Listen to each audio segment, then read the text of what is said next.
नमस्कार मंडळी, आज आपण बनवणार आहोत शुद्ध, सुगंधी, अगदी घरगुती पद्धतीने तयार होणारं गावरान तूप. गावरान तुपाची चव, रंग आणि सुवास काही वेगळाच असतो.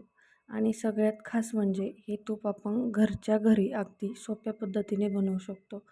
आज मी तुम्हाला सुरुवातीपासून शेवटपर्यंत सगळी पद्धत दाखवणार आहे, म्हणून व्हिडिओ शेवटपर्यंत नक्की बघा.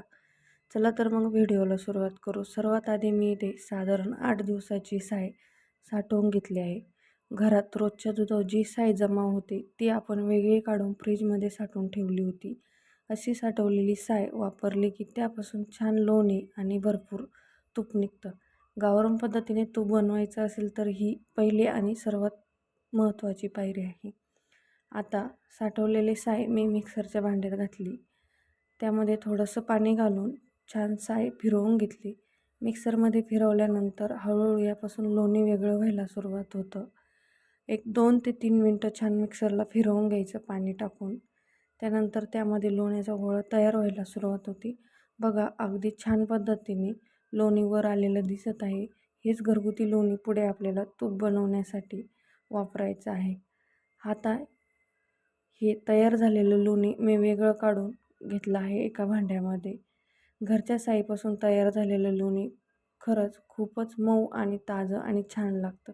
याच लोण्यापासून आपल्याला तूप बनवायचं आहे. याचा सुवास आणि चव दोन्ही अप्रतिम असते. अशाच प्रकारे सर्व साय मी मिक्सरला फिरवून घेतली आहे. आपली सगळी साय मिक्सरला फिरवून झालेली आहे आणि एक लोण्याचा गोळा तयार झालेला आहे. आता आपल्याला हा लोण्याचा गोळा थंड पाण्याने स्वच्छ धुवून घ्यायचा आहे. असं केल्यानंतर लोण्यातलं उरलेलं ताक सर्व निघून जातं आणि तूपही छान स्वच्छ आणि चविष्ट तयार होतं. ही छोटीशी पण खूप उपयोगाची टीप आहे. आता आपण स्वच्छ धुवून घेतलेल्या लोण्याच्या गोळ्याचं पाणी एका पातेल्यात काढून घेऊ. हे बघा, आपला स्वच्छ धुतलेला लोण्याचा गोळा तयार आहे. आता आपण गॅसवर कढई ठेवू. कढईमध्ये लोणी घालून घेऊ. आता गॅसवर कढई ठेवून त्यामध्ये लोणी टाकत आहे. तूप बनवताना गॅसची फ्लेम मध्यम किंवा मंद ठेवली तर खूप छान तयार होतं तूप. घाईघाई मोठ्या चव दोन्ही बदलू शकतं, म्हणून ही स्टेप अगदी शांतपणे करायची. आता वितळायला सुरुवात झालेली आहे. हळूहळू फेस यायला सुरुवात झाली आहे. ही स्टेज अगदी नॉर्मल. तूप बनवताना सुरुवातीला असा त्यावेळी सतत डोळे बसायचं नाही. हळूहळू 1 ते 2 वेळेस हलवत राहायचं. 1 मिनटं छान हलवत राहायचं.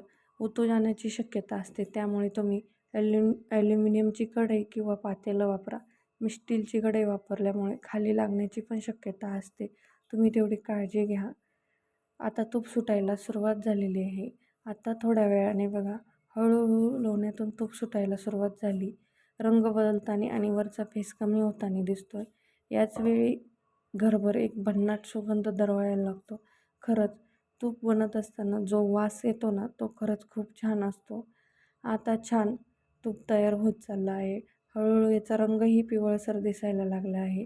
तूप बनवताना इथे काही करायची नाही, कारण खाली लागण्याची शक्यता जास्त असते. त्यामुळे मंद गॅसवर याला वितळून घ्यायचं आहे, तूप तयार करायचं आहे. तूप बनवताना इथे घाई करायची नाही. गावरान तुपाचा खरा रंग आणि सुगंध ह्या स्टेजला येतो. आता आपलं शुद्ध, सुगंधी आणि चविष्ट गावरान तूप तयार झालेलं आहे. बघायला किती सुंदर दिसते. अगदी घरच्या घरी सोप्या पद्धतीने तयार झालं आहे. पोळीवर, भातावर किंवा वरणात किंवा लाडूसाठी हे तूप अगदी परफेक्ट लागतं. तर मंडळी, अशाच पद्धतीने आपण घरच्या घरी शुद्ध तूप बनवू शकतो. जर तुम्हाला व्हिडिओ आवडला असेल तर लाईक, शेअर आणि चॅनलला सबस्क्राईब नक्की करा. अशाच गावरान, पारंपरिक आणि चविष्ट रेसिपीसाठी माझ्या चॅनलसोबत जोडलेले राहा. पुन्हा भेटूया अशाच एका नवीन रेसिपीसोबत. तोपर्यंत धन्यवाद.